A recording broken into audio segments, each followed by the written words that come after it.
like homonyms. Speaking of which, you actually have a pseudonym. You told me you go by Charlie because you work in engineering and you're a flow artist. So what's up with going by Charlie instead? Well, I've kind of always gone by Charlie in and out, depending, because it is a really common like abbreviation for Charlotte. But when I started my career and I was just like, I'm gonna go by Charlie because then when I send my calculations and I send my emails, people will actually listen to them because they might think that I'm a man. Some what is it? Charlotte Bronte? Who is someone's coming to mind? Was Jane Austen? Wasn't there an author who wrote with a man's name so that all her books would get published? And it also that was J.K. Rowling. J.K. Rowling pulled that. I'm sure somebody else did too, but that's why it was J.K. for a long time. Wow. There was a classic literary author who used a man's name so that they could get their book published. And, a bunch of men read it. And it had like a really subtle feminist agenda. And it's kind of cool because she played their game and like beat them at it. Hero. Oh, I was an English teacher for years. I should know this, but I always hated classic literature. I like modern stuff. All right, so here we are with Charlotte Tech Fairy, or I call you Charlie. I'll probably switch on and off depending on like how close the hard hat is. Like when you're flowing, it's maybe Charlotte, and when we're just walking around, you're Charlie. But you're a flow artist, and we connected over hooping. I've filmed with you. We've both gone to a bunch of events together. We flow together a lot, and we nerd out a lot. Just like getting right into it. What does flow arts represent to you? Well, for me, it represents the only way I can like fitness. Like, I started hula hooping when I was 17 years old, and now I'm 30. I'm about to be 31. And like, I hate running. I hate lifting weights. I don't like sports ball, and I've never been that good at it. And when I started hula hooping, I was like, wow, I actually like fitness for the first time ever.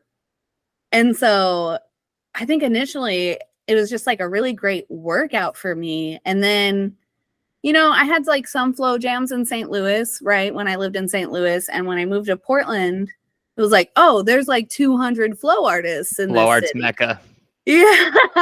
So now for me, I just feel like it's like a means to connect with my friends and like a good social outlet as well as great fitness. I'm just writing stuff down. So if you see me taking notes, it's so I can represent it later. Flow arts represents fitness. Yeah, man, that is such a good approach to something that is dance because it's doing two things at once, right? Fitness and fun. Or I feel like a lot of fitness is like very prescriptive, where it's like, do 10 reps. You should be sweating. Your coach is like, you should run till you throw up. Like we advanced as a society and species so that we can enjoy our lives, not so that we can do whatever that is. Yeah, I don't like the whole gym scene unless there's a mirrored room in which I can hula hoop in the gym. That's what I do every day. I was at the gym today juggling in the mirrored room, just on the phone with my dad. And he's like, what is that sound I keep hearing? It's like I'm juggling. I wonder like what he thought of that. He's like, you freaking weirdo. I've had people on the phone when I'm flow arts, like my childhood best friend. She's like, you're amazing. That is great multitasking. I'm like, it's easier to talk while I'm juggling or something. And it's easier to progress as a juggler. Are we ADD? Are you also? I have ADD. Yeah. So I'm always doing two things at once. If that is, I know for sure after reading ADHD Nation, really interesting book, that some doctors would say I am that. But it's like telling a kid that they have ADHD. It's like, oh, you suffer from childhood. It's like, no, I just suffer from high energy, and I can stay focused with my phone away, and I can do computer work. I just have to be into it, right? That you just asked such an interesting question. Originally the diagnosis for ADHD was like 6 questions, and then over time it became 40 questions. I probably would have failed the 6-question one, but I might not fail the 40-question one. Some doctor out there would prescribe me, what is it, amphetamines. Some doctors would say, you're just kind of squirrely. Yeah, I've always been very hyper. I feel like we were the no nap kids. Yeah, that's a good way to put it. Yeah, exactly. People are like, I'll be at events or whatever. They'll be like, "Do you want to sit down?" And Nah, I'm like, I don't really know how to sit down, honestly. I wish I had that problem. Yeah, I just buy little soft standing pads. Like I'm on this little, what is it, sort of neoprene foam pad. Like it makes standing so much more enjoyable. It's like standing on a marshmallow. I'm hella guilty of just sitting around and reading for like an obscene amount of time, or like it's not even, I don't know if you count it as reading. It's kind of like just doing physics problems and like reading the descriptions of the physics acts and like researching the physics things. I don't F know. I feel equals like MA.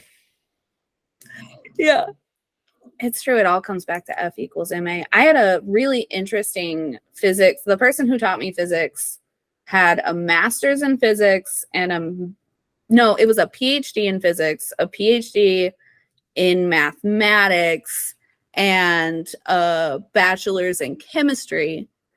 And he told me that F equals MA is also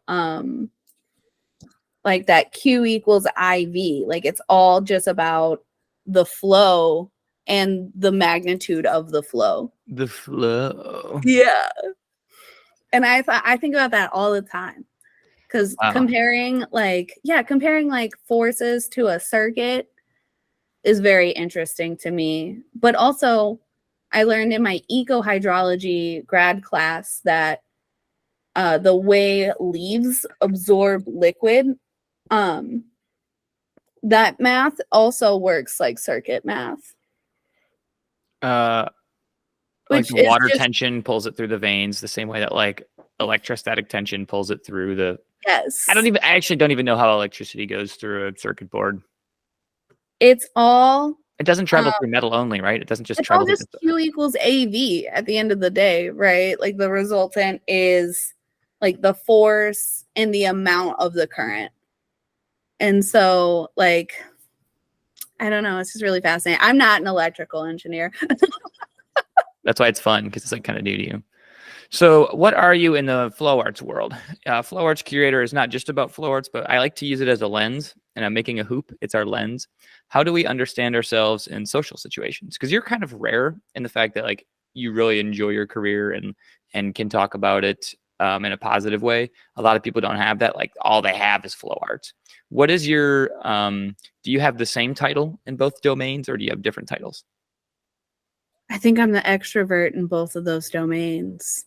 I think I'm like the peppy, passionate extrovert type, or like the friend connector type.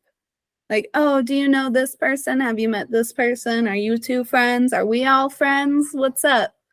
So I think I play kind of the same role in both social dynamics, and I feel the same in both social dynamics where I'm too nerdy for the hippies, but I'm too much of a hippie for the nerds.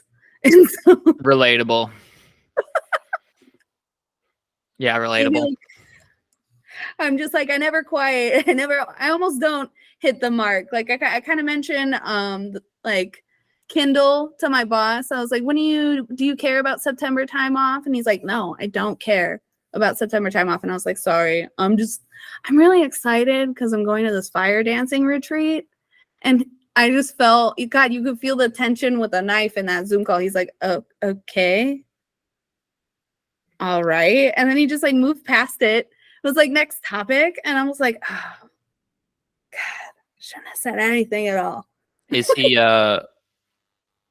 like the same ethnicity as you? Yeah, he's a white man named James. Just like totally repressing anything fun. I don't know. I think he's funny. I just think he doesn't know what I'm talking about sometimes. And then I know that I have too much energy for him. Like I know it. Like we had a 8 a.m. meeting the other day because it was the only time he had available, because he is a licensed structural engineer, which is a really big deal. Really big deal. 3 licensure exams that you have to go through to get your SE. And so he's constantly busy. I'm just asking him all these baby engineer questions, right? So we meet at 8 a.m. and I'm like, good morning, James. How are you? And he's like, oh, I guess I'm fucking fine. And I was like, oh, I'm sorry. Yeah, I'm a morning person. I really like the mornings. I'm pretty happy in the morning time. And he's like, God, everyone hates you, just so you know. Like, you Oh are my God. the worst. Yeah, there are some people I've kind of learned, like, because when I see people in the morning, with it's roommates or a partner or whatever, like there's a look in some people's eyes that's kind of a zombie look. Like if they have that, let them like do their thing for a little bit. So if someone shows up to a meeting and they kind of got that like 1,000-yard stare, I'll just like be like, yeah, I'm gonna finish up an email, or like, yeah, I'm gonna do something, and let them like settle in. Like they have to sit in that for a second, because if I just talk to them immediately, they're like trying to be polite, but I could tell there's like screws loose that would take 5 minutes to tighten down. They have to go to the bathroom. They don't know if they have to go to the bathroom. They're hungover. You know, they ate too close before bed, and now it feels weird when they woke up. They got bad breath. It's like I just give them a second to like sit in that now, or I'll just be like, and I'll say it the same way. I'll be like, morning. It's like the lowest, quietest little thing. He set up that 8 a.m. meeting. I prompted to go for 9:30 because I felt like he needed time for my energy. And he was like, no, I'm not available then. Well, then this is what you get, James. This is what you get, James. I was like, the burden is on you because you're the smartest one here. So that's why I ask you all the questions. Like, I'm sorry. Okay, what is it about engineers, right? I've heard this a lot. I don't know if I've experienced it a whole lot. What is it about engineers where like people think that they think they're good at a bunch of stuff because they're good at one thing? Have you been on the receiving end of that like stereotype about engineers? No, because I'm female presenting, so people like don't believe me when I tell them I'm an engineer in the first place. And then they definitely don't think I'm an engineer that knows shit about anything. And so it usually takes a while for people to take me seriously, because I come in, I'm like, oh my gosh, hi you guys, did you hear that the new steel manual came out? I'm really excited about it. And they're like, what? And I don't know why that doesn't like indicate that I know what I'm talking about, but like it's the peppiness. Yeah, what the heck? Yeah, like if I heard like one of my students say that about something, or one of my coworkers, I would genuinely be interested. I think there might be timings where I'd be like, whatever, but for the most part, I'd be like, oh shit, like I was a teacher. I know that most of the time they sell you a textbook. It's just so they can sell you a new volume, but the new stuff that they release is the stuff that can make you a lot of money. Right, because it's new cutting edge information that not everyone else knows already. That's not what's happening with the steel code books. Oh, steel code. I'm imagining it's like new ways to like treat galvanized steel for cheaper. No, bro. But stronger. It's my steel code book. Like it's the new version of this steel book that I have right here. And I use it every day. And it's all about the size of the steel members and how strong they are. And if they can like handle the amount of weight that you put on them. But there's like there's committees of engineers that decide like, you know, this equation isn't as accurate as this equation. So we're going to replace the standard and do that. And then I'm legally obligated to follow their standards. Mm-hmm. So I have to like so I write reports at work. I'm like, you know, a structural engineer. It's almost hard for me to say. I almost don't believe it myself because I just graduated. But I'm a structural engineer, and I have to write these, you know, like 20-page reports once a week that are like, hey, this building part is this strong, and it can handle, you know, all these different tension forces and all these different forces in this many ways, due to these 35 equations on how big they are and what they're made out of. And every time I list an equation, I have to reference this book and be like, this is from chapter G in section 2 of the American Institute of Steel Construction. Like, So it's this. You work for Intel, so why do you need to keep updating it? Isn't the building just built? Why do they need to like know that it's good to go? I don't work for Intel. You had your internship there. It's PG. I had my internship PG. there. You know what? I still think that that's really nice that you knew that I had my internship there. No, I'm dumb. That's so dumb of me because that would be like a chemical engineer. Which actually I got confused because my roommate walked in. There's structural engineers there. My roommate walked in. She is a chemical engineer at Intel. She just walked and she dealt with the same issue. So I'd love for you guys to chat sometime about being taken seriously as a female engineer who's new. Yeah, and she's like 25, I think 24. I can't remember exactly, but yeah, she's worked her way. She worked so hard to live with her and see how much work she puts in. It's like, I could see a guy, which as a man, I could see like a guy putting in that work to like woodwork or like, I don't know, building something, but to put in that much work onto a computer in these spreadsheets is actually seems way harder because I would get mentally fatigued, which then I become physically fatigued. Yeah, I have to take stress naps, like math stress naps. Yeah. Reset the CPU. Yeah, I'm just like, I don't understand. I'm blinking out. But to answer your question, I work at Jacobs where I'm a structural engineer and me and my team are designing new semiconductor facilities, like the factories that hold the microchips. And so my job is to look at beam column connections. Essentially, it's all beam column connections and capacity versus demand. And I just write math reports, which I love because my math reports are beautiful. I just write these math reports being like, yes, you can legally build this building and it will not fall down because I thought of all the ways that it could break and I tested them with these math equations and it's not going to break. It's fine. Is that, do you use any sort of finite element modeling for that, or is it only math on a page? I don't use finite element analysis because I'm not a mechanical engineer. Mechanical engineers use that because they do the same thing, but for tinier things. They do the same thing for like tiny little steel rods, little gears, where you have to figure out the internal stresses. But I'm working on big, giant, 40-foot W27 by 200 and whatever I-beams. And so I'm looking at the external forces typically, and I'm looking at how much it's all shear and moment basically, which is like just how much can you push it and how much will it rotate. Shear is like this, right? It's just gravity acting on one more than the other. Yeah. It is. That's a great way. I do that too. And so if you're looking at a beam and there's a force on it, right? Like a force that's like this distributed load, it's like if the beam is supported here and here on both ends of it, is it going to deflect?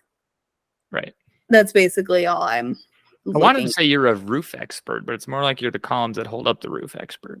I am a beam, girder, column, roof, concrete footing expert. Yeah, so it's cool you still are in semiconductors somehow though, because at first I thought it was just going to be whatever, but to work in semiconductors, I mean, I actually had a meeting with a contractor for Intel yesterday. They want so many reports where I'm like, just buy my shit and use it, you'll be fine probably. But they're like, no, we need proof and a case study and all this, and I'm like, I don't really know if the juice is worth the squeeze at this point with a semiconductor, because I'm technical, but I'm like technical to a point where if it goes beyond that, I'm like, I don't really want to like pander to creating a report no one's going to read. I wanted to put in just the right amount of work. And in semiconductor, they put in like way more. Maybe when I'm 5 years later, I'll be into that. But right now I'm like, God, semiconductor is like 2 nano this and giga that, and everything's micro this. It depends. It depends. I'm in kips. I live in kip feet, bro, which is 1,000 pounds is what a kip is. Like a kilopound. Nice. I've never heard of kips before. That's yes, kips. I had a teacher. There's this term we use. It's a KSI. It's a kip per square inch. And I had this 90-year-old man named Dr. Franz, who was an expert. Of the ocean. Yeah, he would be like, what's a little KSI among friends, eh? Like, Oh my God. it cracks me up. No, I think I find a lot of fulfillment in semiconductor work because everything with a screen interface has a microchip in it. And we have like a chip shortage right now where we're not making enough microchips for how much technology we need, right? And so in helping with the facilities that make the microchips that help the technology, I feel like, I don't know, personally, I feel like I'm contributing more to society than I ever thought would be possible for Cool. somebody who like grew up in Missouri. Yeah, what a great feeling. Yeah, I'm like helping. This is cool. That's awesome. Yeah, I think everyone chases that feeling. Right. I'm here for it. Is it as beautiful as I imagined? No. I thought I'd be working on like skyscrapers, and I still might. But these are just long. They're giant buildings, but they're just long instead of tall. Just look at it sideways. Yeah. Okay, so flow artist and career. Tell me, I want to dive a little bit more into flow. You got into it and liked it because of fitness. I thought it was such a good answer. What a pure answer. What else do you like about it? Do you like the psychedelic aspect of it? Do you like bass music? Do you like partying? Do you like the nightlife? Do you like sexy fire dancers with stripping, Burning Man? List some of the things parallel to flow arts that you enjoy as well. I like nose hula hooping. Nooping, yeah. I like nooping a lot.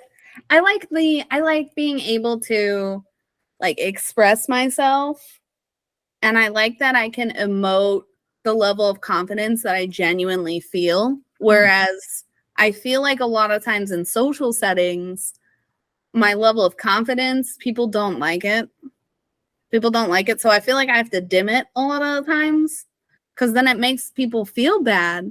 I'm like, oh, I love myself and I love my career and I think I'm hilarious.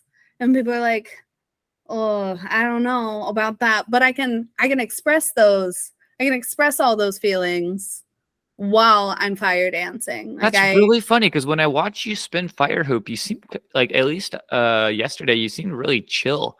Like it didn't seem like you were like emoting super hard. It seemed like you were just not relaxing, but like a 5 out of 10 energy. You weren't like going. Some people go crazy, like we were talking about certain poi spinners that just go all over the place. Sometimes that's me. They're just so expressive with it, and then dragon staff spinners are like, oh yeah, I know you want me, But I was just because I was watching you obviously when you were nooping, like your body language was not going crazy.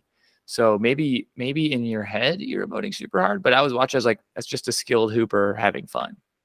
Ooh, I wasn't feeling that confident that day. Maybe it was the music wasn't hitting right too. Maybe. And the music wasn't hitting that right. No offense, Jake. Just at that moment. Is he the same as IC? Yeah, that's his DJ name is IC. Jake Horton. Word up. Yeah. He's had way more variety lately. Like I really enjoy when he scratches, but there is some bass music that he and all bass music people play that's kind of like sounds like the beat was made in Microsoft Paint or something. Where it's like I'm like this, like you were playing such a banger 5 minutes ago, and I think it's like I was having this thought yesterday. Some modern music is purposefully like disharmonious in a way. Oh yeah, like bass music is, otherwise it's just techno, right? So it has to set itself apart somehow. And overall, he plays good music, and I enjoy especially the scratching, which is the most skillful part. I aspire to that. But you ever like hit that point where you're like, oh, I waited in line and now it's the end of the song? Oh my God, yes. We were just talking about that last night. Yeah, that's kind of where I was with it. And honestly, I was really confused still about this calculation that I'm running at work. And so I was really preoccupied. Oh my God. At the time. That's hilarious. So my third question was, how do you draw boundaries between professional work and flow arts? You don't. You just... I don't. I don't. It's bad. It's bad. When I interviewed for my current job, my boss said, "What do you do for fun?" And I had to think about it. And I paused for a second. I was like, before I started this degree, I was a very interesting person. Oh my God. And we'll see if that returns to me, because I used to be really into spinning fire and oil painting and making sculptures and doing all these things. But I'm a first gen college student. All I had time for was working at Applebee's 35 hours a week and going to school. And then the homework in engineering is crazy. Like I would have to stay up till 2, 3 o'clock in the morning, 5 days a week, Oh my God. trying to get these crazy 20-page long math problems done, So for a while there, I just like kind of I'm kind of just now getting back into flow arts now that I've graduated officially. I think that's that's kind of how life should be. I was thinking about that. Like if you don't work so hard in your early 20s, like it's way harder when you get to your 30s and 40s to have that work. Grind time is what they call that, my friend. You started school at like 25 then? I think I started school at 22. Yeah. I started in 2015. So it took like 6 years and 7 years? It took me 8.5 years. I didn't want to say 8. It gets too much, so I kind of went low. But yeah, it took 8.5 years, nonstop, full-time college for this one here. But I also have a degree. I have a technical degree in architectural drafting, which is making the blueprints, like making the drafting like prints for the structures, right? And that's, I got my GED, fun fact. Wow. I got my GED in Missouri. I had a Missourian GED when I moved to Portland, and I didn't know the Pythagorean theorem. Wow. And I started in math 030. Wow. And I had to take 16 math classes to catch up with all the cishet boys. I had to take 16 math classes in college. That is like mine. So I thought for sure you would have had the opposite. I thought you would have been killing it from early on. Well, you can't kill it in Missouri because they don't teach you the thing in the first place. Oh my God. This is that's the thing that people don't know about Missouri. Only 12%, I think. The last time I looked on the US Census Bureau's 12% of Missourians have an associate's degree. Or higher. Yeah. I think you're pronouncing the name of the state wrong. The or higher is less. It's just the associate's degree. Like, right. Yeah, same thing, I think. I think you're pronouncing the name of the state wrong, though. Missouri? Oh, are you going to say Missouri? No, Misery. Missouri? Okay, real talk. People trash Missouri, but it has its charms because it's not as polluted. We don't have all this industrial stuff. We have fireflies, right? Y'all don't have fireflies. Y'all got lightning bugs. Well, I love lightning bugs. There it is. I have them. I do have an accent that I cover up.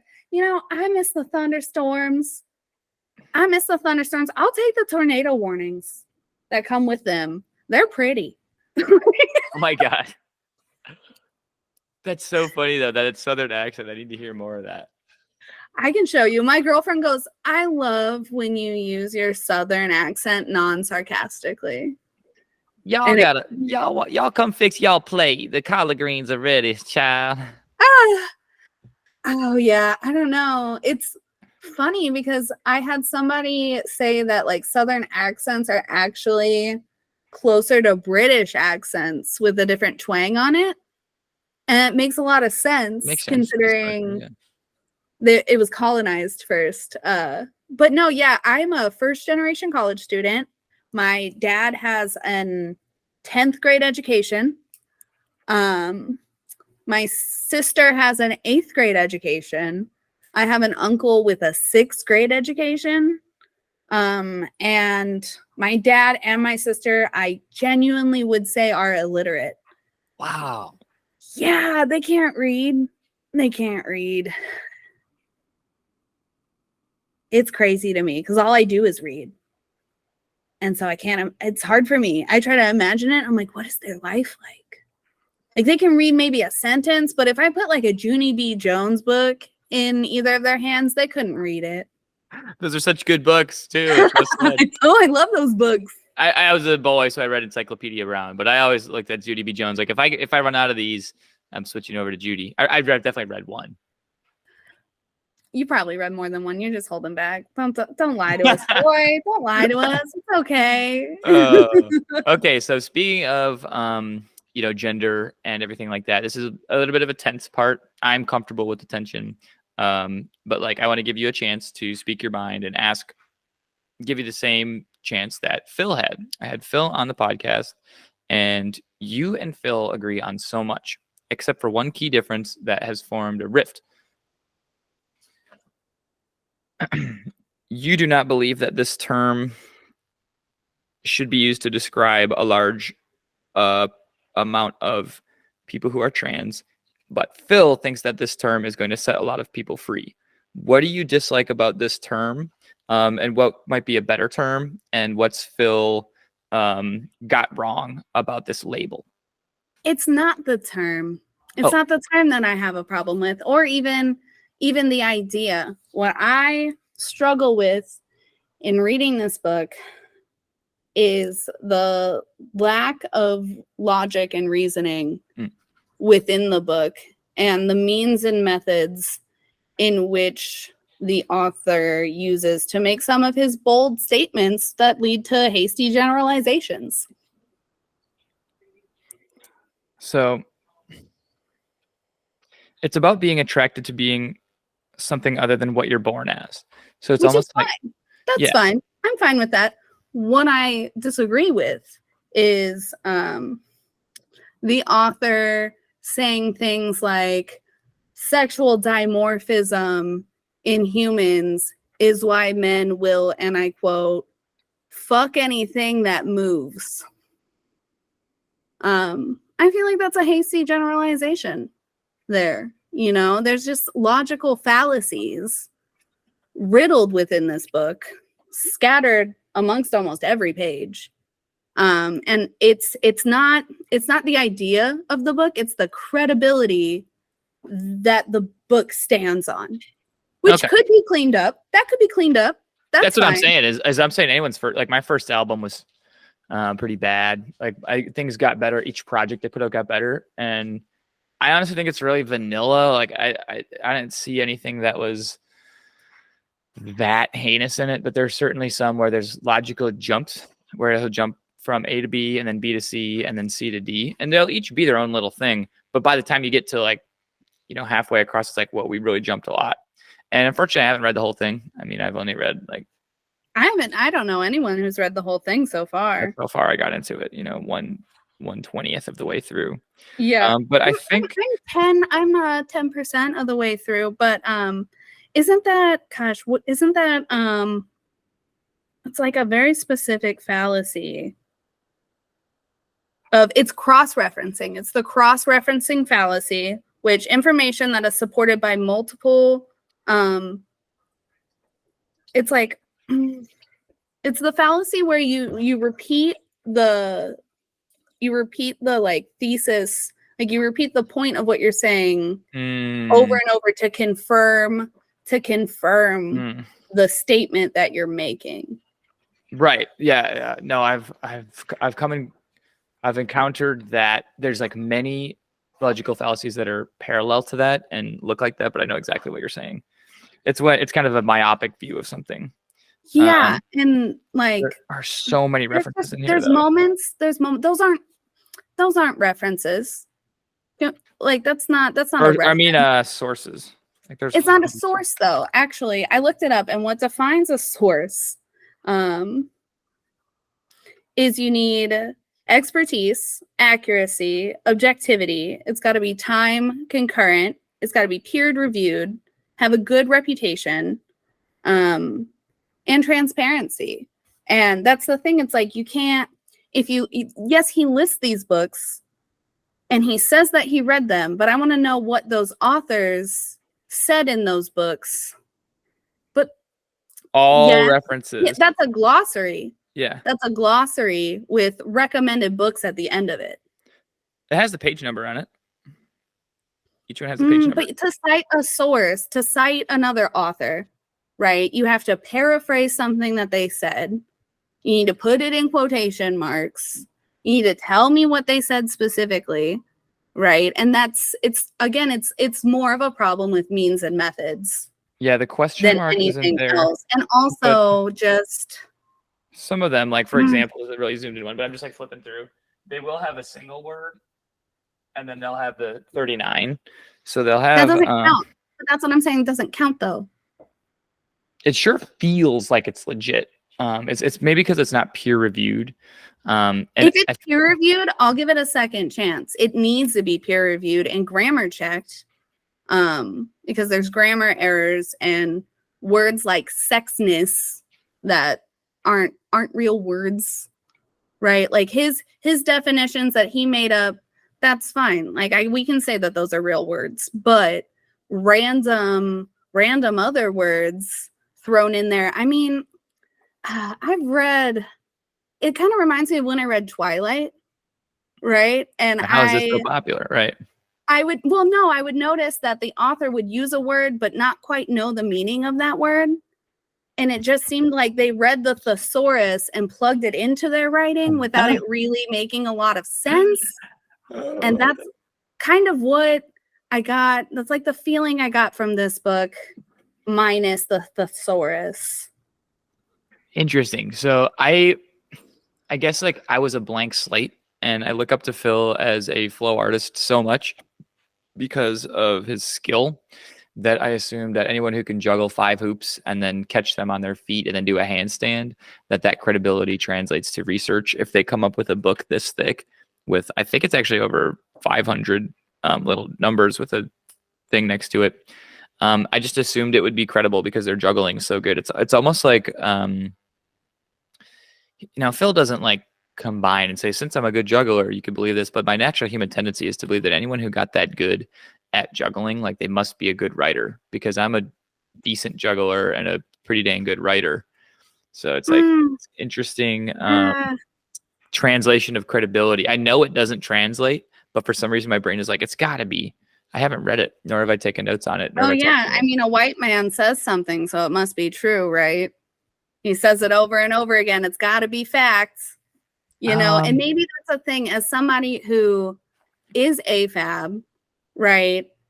I'm always so insecure that even as I'm listing my sources, like reliably, that people still aren't going to trust it, So I think it's just that it's like the lack of statistics in it. And for me, I'm so data driven. And for it to be a scientific book, quote unquote, with no data in it, it almost just feels like an anthology instead. I see so much data. You open it to pretty much any page. Well, define data for me. I don't know. It says another group of researchers found that 7 of 22 gay and bisexual trans men, 32%, reported prior arousal in response to wearing men's clothing. And then it has a little 77. Ooh, this rate is less than half that reported. This rate is less than half that reported by non-homosexual MTFS in prior studies, 78. But it's not a deal breaker for the hypothesis.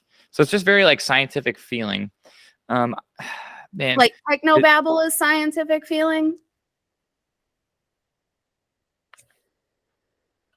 Potentially, I hate to admit it without like fully vetting the book, but we'll read the book. We'll read the book and give it, and then we'll come back to it. Maybe after I read more of the book. Let's both commit to, we'll pick a chapter out of it. And then we'll say like, okay, let's chat about that, because it's crazy. You're both hoopers from the LGBTQ. I don't know if you use the word community or like group. Some people don't think it's a community. It doesn't matter to me. Yeah. And so you both are part of it, which I have a bunch of questions about that coming up. We'll transition out of it, but like, how is your identity in antithesis? Did I say that? Antithesis to this line right here, the most common kind of trans, because you were considering, taking hormones at one point, right? I wasn't actually. I wasn't going to mention this. This is the juicy tidbit if you're listening to the podcast. I am transgender, right? Which is no big deal. I identify as a they, them, because I've kind of always felt like I was a dude since I was 5. And so even as like a tiny 5-year-old, I'd be like, why are you putting me in dresses? Like, my name's Charlie. I want to go build over there. Like, I want to go build with the boys. Like, I want to go over there. And so I think that in Phil's book, from what I understand, is that he only believes in the binary. He says there is no gender. I think so. There's only sex, right? Which to me confuses me, because what about like people like my best friend Peach, who told me I can tell that she has like an abnormal level of testosterone, right? And so she has to like take estrogen to like calm down her testosterone, right? And so how does that fit within the binary? And then also at one point, Phil says only 1.7% of people in the population are intersex, and that is not a significant enough value for that to contradict his opinion. But I looked it up, and that's actually the amount of redheaded people that are in the world. So to me, that's like taking a building and you're going to put all the redheads you know in a building, and you're going to look those redheads in the eye and say, your existence doesn't mean anything to me. And your experiences don't mean anything to me. And my problem is that I feel like it's an opinion piece from someone who's never asked or listened to other people's opinions. And so there's a lot of confirmation bias. That seems pretty accurate. So I want to respond to each of those. So, and then I want to add another interesting layer. If you're not familiar with Phil, Phil has a lot in common with Charlie, but ideologically they have this, one sees it as binary, one sees it as non-binary. And then, so they're both skilled hoopers, fire and LED, both went to school for engineering. Charlotte actually works in engineering. Phil focused on being an author and didn't enjoy the world of engineering. However, still has a lot of the intelligence from that, but they just split. They're two people that are in the same community, and I would think they would have a lot in common. Phil is very stoic, and like you've said, you're more extroverted and like spunky. So maybe like it wouldn't be both of you talking a lot. It would be like hooping together in the same room and sharing tricks or something like that. But it blows my mind that tricks with me. But it blows my mind that like that you have so much in common, but then that not simply, but importantly, that Phil believing in there only being sex and not gender would be enough to like to not like forgive him being rude a couple times. A couple times. I don't know how many times. Every time. Oh man, it's every time. Oh good. I wish it wasn't every time. I've tried so many times to be like, oh my gosh, hi, how you doing? Look, I got poi that are blue and you like blue. And he's like, I don't like that shade of blue. I'm like, oh, all right. Cool.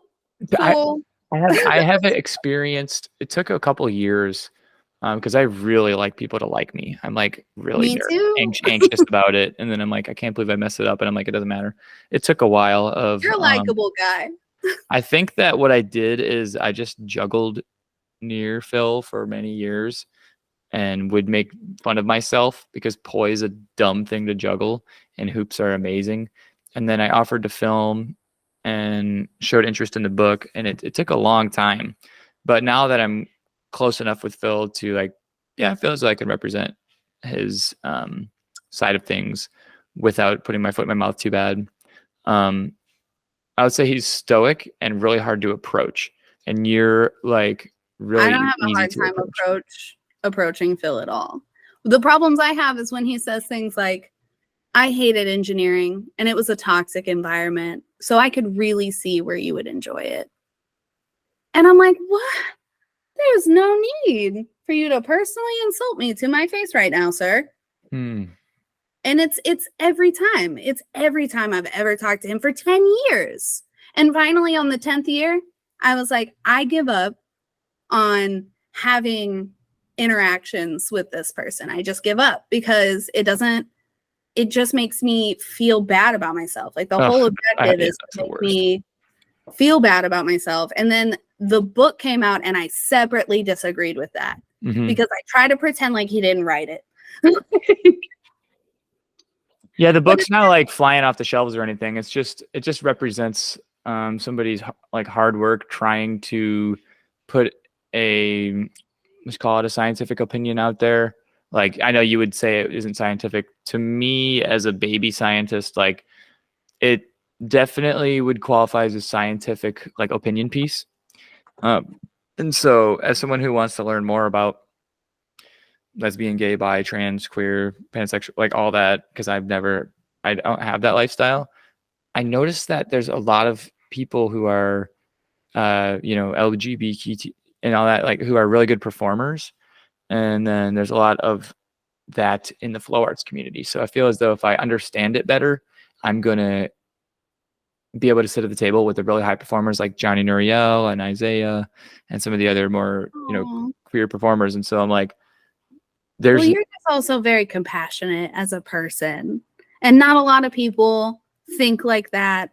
And I want to I don't want this to sound disingenuous, but I think that that's a really admirable trait of you, to try to look and see what other people's perspectives are, because a lot of people don't care what other people's perspectives are, So I think you trying and you genuinely being a good person, I find you to be a very reliably good person. I think that gives you a seat at the table. Personally, I have a high level of respect for you, because I feel like you have a high level of respect for me as well. Everyone gets respect. Yeah. Not everyone gets time, but everyone gets courtesy. Exactly. And maybe I'm just real Southern, right? So I don't know. For me, being a good old boy and trying to be the bigger person and trying to be a good person, that matters so much more than flow popularity or like money, prestige, or like educational privilege, like trying to be better than you were yesterday and just trying to be nice and trying to be considerate. Like that to me those are the most important qualities a person can have. Yeah, I wrote right outside my room, I put a whiteboard and I just wrote, it's better to be kind than it is to be right. Yes. I love that. Transitioning out of that a little bit, I just had like a really straightforward question. It's why do trans and gay people and bi people need flow arts or dance culture? Oh man, because we're flamboyant. Little sparkle ponies, I think. And I think that that's like a great outlet to express that. You mentioned Johnny, who is a legend, right? And they're just so fabulous. They're decked out head to toe. They look great. They look like they're going to Flow Arts prom every time you see them. And I guarantee you that's an expression. Oh my God, Flow Arts prom sounds amazing. We should do that, but it'd be so hard to find non-flammable outfits. Oh my God. Really. LED only. Yeah, we'd have to custom make. Go holler at Miss Fancy Pants, see if she can make 200 outfits. Suits, I think some of my suits are like tweed or whatever. It wouldn't burn too bad. It's harder with other clothes. I don't know. I need that spandex for my gut and my curves. So you could do cotton rayon would be the stretchiest. That's like safe. You can't do rayon. That's not safe. Yeah, rayon is cotton. What? I don't know. Every time I lighter test it, it doesn't pass that lighter 50% test. Cotton, 50% rayon is acceptable, but rayon is actually just a type of cotton. Really? Mm-hmm. That's fascinating. What is rayon? Cellulose fiber, which is created from wood pulp. My golden standard is the lighter test. If I can take a lighter to the underneath of it and it doesn't catch, then I feel better about it. If they're suspect, if I'm suspect. But sometimes I really mess up a top, which is better than my skin. You should see some of these young hoopers. They're just they're careless. This And is, it scares me. oh yeah, I've been on like fire safety discussions online and seen. So check. I just want to share. Like, did you know rayon was invented in the 1800s as a substitute for silk? It's Oh, soft and smooth, so people think it's synthetic. It's semi-synthetic or biosynthetic. It's oh, curated from chemically processed wood or bamboo pulp to alter its physical state. They're neither natural nor artificial. It starts with a natural source. The chemical process regenerates it to alkali cellulose. It goes through another treatment and changes structure into cellulose xanthate.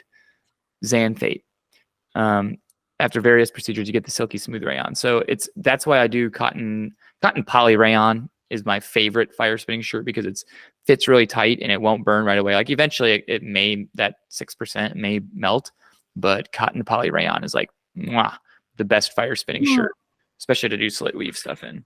You do have some pretty snazzy outfits. Yes, I do. I got You Etsy, do. Amazon, and it's a pair of scissors. Nice. Perfect. So you say the LGBTQ community benefits from flow arts and dance culture because you're naturally flamboyant. Do you think that somebody who like is naturally flamboyant is simply drawing on natural traits when they perform, or do they also have to like draw from other cultures and other sources in order to reach their highest potential? Oh man, I think it depends on the artist and how you draw inspiration. For me, I don't really do a lot of prepping. I do no prepping. I'm just like, I'm gonna be happy today or I'm gonna be chill. But usually I'm pretty extra just in expressing myself in general, and that's what it is. It's all about expression to me. And I think it's not just for, the queer community. And you can just use umbrella queer. It's safe now. When my women's studies class told me. Yeah. It's the umbrella term, I just think that like flow arts isn't restricted to anything. And I think that everybody could benefit from being a little more flamboyant and being a little more expressive. And it's only as good as the tool, like it's the circuit in which the current flows through, I guess. If we're gonna go back to science, like the tool can only get you so far, but like the heart, it's the heart of the matter that is important. I want to respond to like everyone could benefit from being a little more flamboyant. I think most people, and probably the vast majority of people, will never have a single like truly flamboyant moment where they're cheered for or where they are accepted with not even cheering, but just like someone not booing you for doing something silly, dancing naked or wearing a tutu or whatever it may be while doing prancy moves or moves that you drilled for a while. I think most people never experience that. And so our dance community at like Jaja or, Kindle or whatever, I think part of our job is to bring in people who need that. They don't know they need it, but they need it. Because you're like, yeah, everyone would benefit from a flamboyant moment. I'm like, I agree with that, but like I know other people won't. So I'm trying to trick them into believing it. Oh, Have them experience it first. I kind of view it the same way I view it as math, where it's like, I'm willing to just give everybody free hula hoop lessons. Like not saying you should work for free, but I'm saying if we're at an event, we're at a park, and I notice that there's like a hooper that's new. I try to like give them some things to work on or like try to motivate them, to try to draw in new members of the community, because I think we are lacking in diversity in our flow community, unfortunately. But we could work on it.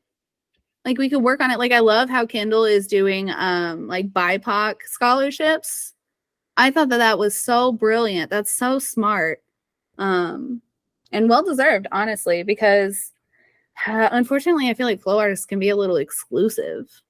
Right? It's like this niche little exclusive club. And like to bring people in, to draw people in, you have to be more inclusive, right? And just be more friendly and more open and not just talk to the flow artists who are already good at flow arts, but talk to the baby flow artists that maybe they're not as good. Maybe they drop their props a little bit more. but talking to them just as eagerly as you would talk to some famous hula hooper, I think is important, because it does expand the community. Yeah, I came up with this general statement recently where I was like, if you want to impact your community, you can't really do it like by affecting people who are already there. You have to pick new people, which is typically children. And then by the time they're like, I don't want to say groom kids, that came across wrong, but like I taught a flow arts class and a juggling class to a middle school. And that was my impact I liked because like they start young and you can teach them freaking contact rolls in 2 weeks if you want, or you can focus on high tosses, whatever, flamboyant or technical. You pick. That's the impact you want to have. You can't really affect adults who are already 25, 30. Like they're kind of just going to do what they're going to do for the most part. You can lead by positive example, and if they choose to follow, great. But shouting opinions at other people who are in their 20s and can find reasons to pick you apart is a really difficult and slow way to make an impact. Helping baby flow artists is a way better way to have an impact. Well, and that brings a question that I have for you. And how do you feel about like whether or not flow events should be kid friendly or not? Because that's been a hot topic lately. Some people think kids should not come. You mean like Flow Arts Institute events such as Kindle or Fire No, Drums or something like I mean like Jaja or like Yannyhurst. Yannyhurst, I guess that's like called Laurelhurst. Oh my God, that's hilarious. Yeah, I was like, what's she calling it that? Are they calling it that? That's so funny. That's amazing. I always call it Yannyhurst. When that whole Yanny Laurel How many thing people like get it? No one does. Oh my God. What if someone's like, yeah, Laurelhurst? You'd be like, oh my God, they heard it. That's I'm like crazy. Yannyhurst. Yanny. Sometimes I'll be like, yeah, hashtag Yannyhurst. Somebody put Yannyhurst on the Laurelhurst sign. Like they covered up Laurel with Yanny. That's so funny. And I think about it. It lives in my head rent free. I think about it all the time. Same with Northeast Flanders Street becoming Ned Flanders. Oh, yeah, it is Ned Flanders Street. Let's get real. But my question was, so flow events like Jaja and like Magic Monday, do you think children should be allowed to be at them? Two totally different events. I think Jaja, absolutely not. What? No kids in the fire circle. There. It is, but I wouldn't want to bring my kid there at night. I would bring them there for on Tuesdays for the juggling club if I juggled. Magic Monday, yes. Wednesday, I think it like should be kid friendly, but I don't think people should bring their kids there.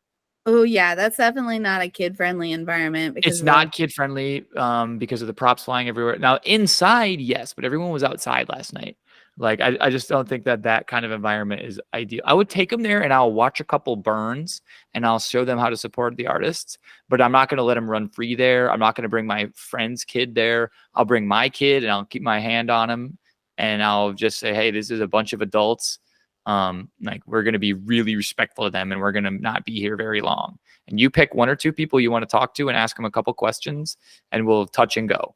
I just think it's dangerous. I wouldn't want him to be unsupervised there. But like Magic Monday, if you show up consistently with your child or your child's 16 and they're showing up, it's fine. That's absolutely fine because it's in a public park. But Jaja's a private place. I mean toddlers. Absolutely not. No, I don't think it's safe for them.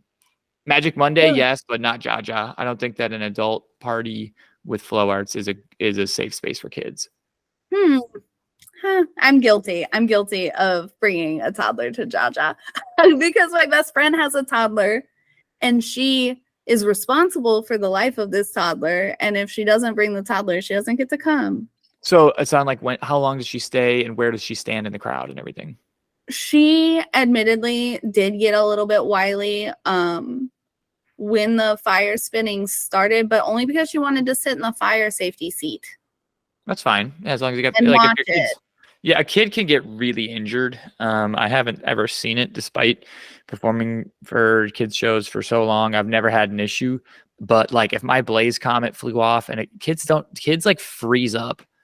That's a valid point. A toddler could have a really bad burn because they're short and the flames could come up.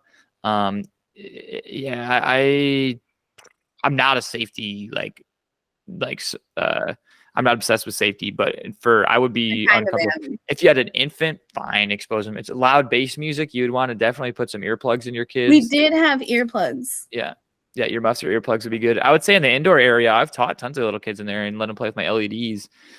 Kids use clubs and poi as a weapon almost immediately. It's one of the first things they do. And mine are expensive, so it gets awkward if that happens. They play too rough sometimes. If they don't understand personal boundaries. Like last weekend, this kid kept taking my like bowler hat, like my performance hat, and she kept throwing it in the fucking dirt. And the parent was doing nothing. She goes, "My child's feral." And the kids smelled really bad, like pee, and they were running around, and I didn't see the parents anywhere. And I was like, this is not a flow event. I am flowing here, and there's a couple other flow artists, but like this represents a little too much freedom for a kid. There's a little bit of gray area there, but some people are more free range. But I would say for kids, Magic Monday's fine as long as you're keeping them safe. As long as you're giving them a little goal to work on, just get there and let your dog off leash and let your kid off leash and just let them go interact. I wouldn't have considered her off leash because she was pretty much in my arms the whole time. Fine with that. Totally fine with that. But I'm imagining like a 10-year-old where they're just old enough to like think they can talk to adults, walk up to any adult and talk to them. There's some weirdos in Portland that it's not like they're going to kidnap them. I just don't want them to talk to certain people. There's just, somebody, I don't want to assume the worst or anything, but there's just some impacts that could happen from exposing your kid to certain flow artists where I'd be like, I got unsupervised.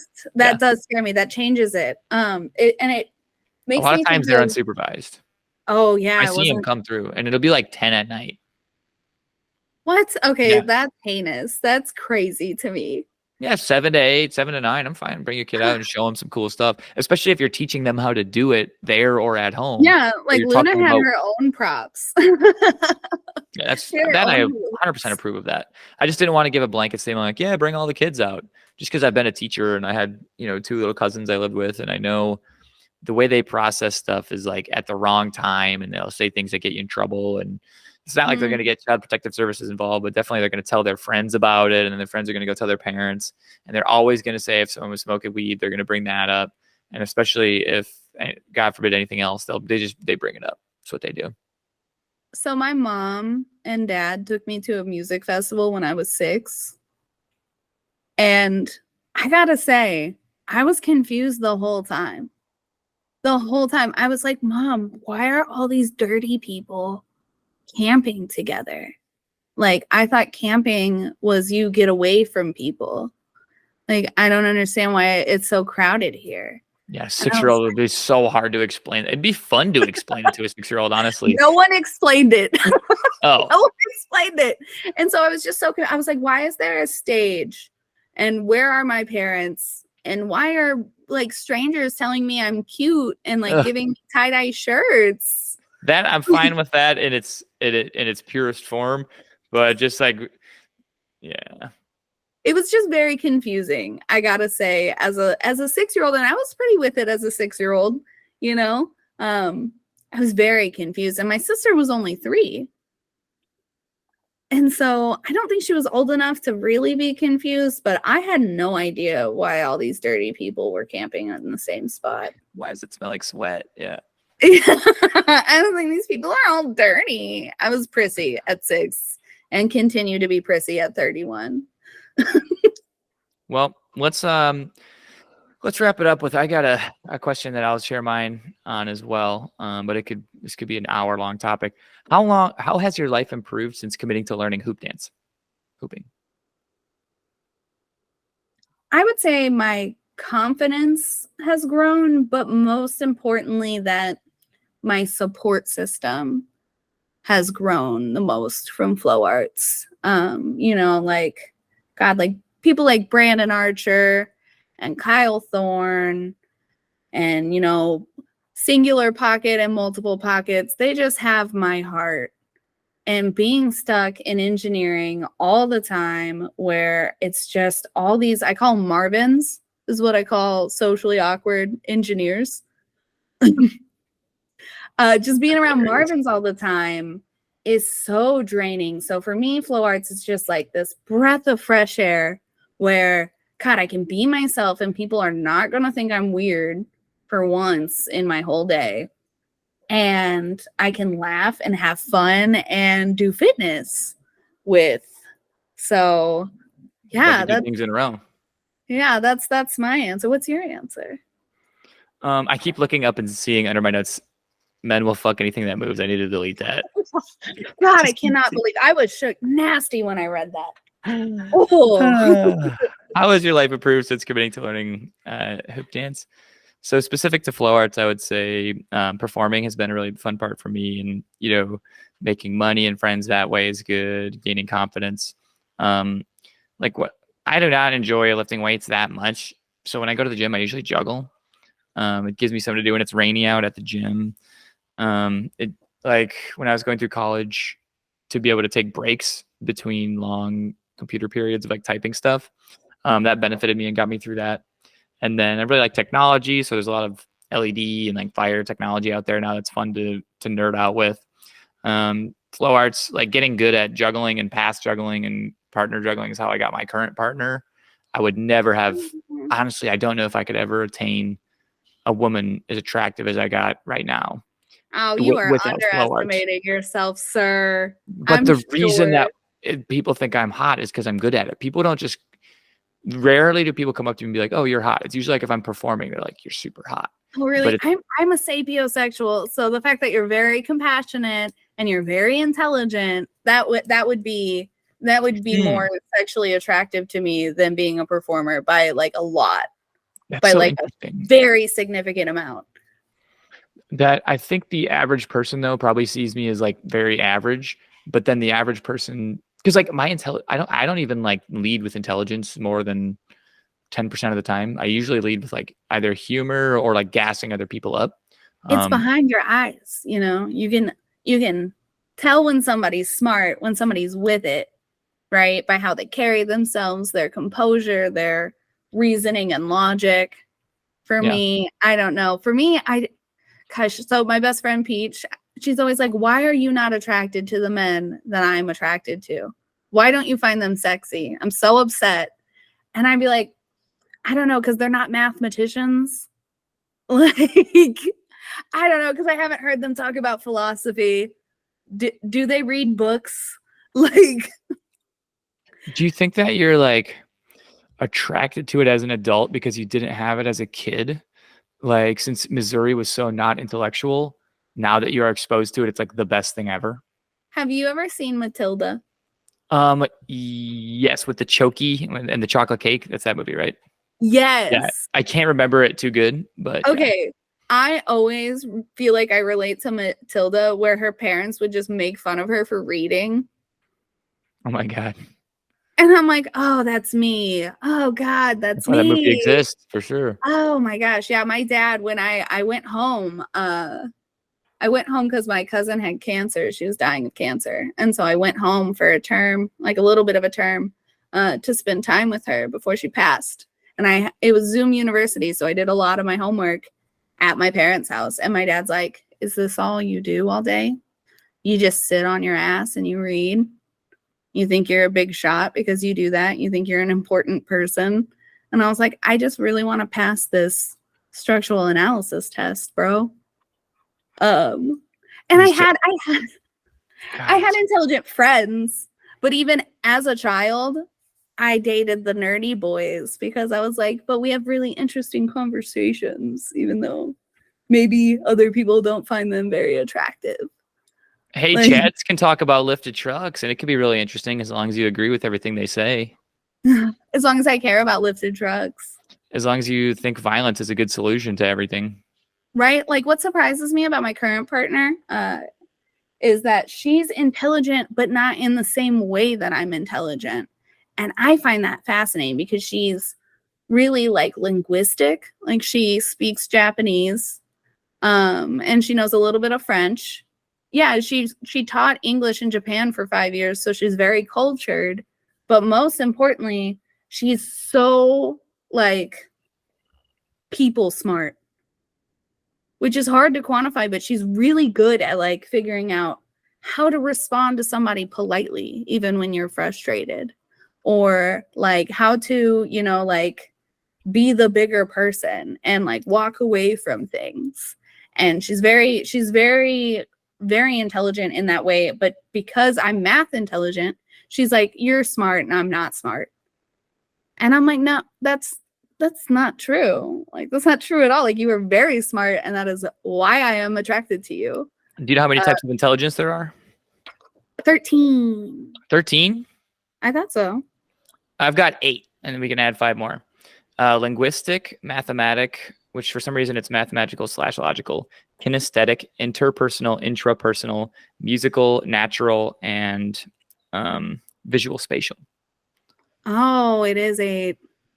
Yeah, 13 would be if you include, there's like emotional intelligence. There's like a bunch. Mathematical / logical should really be, in my opinion, like probably 3 or 4.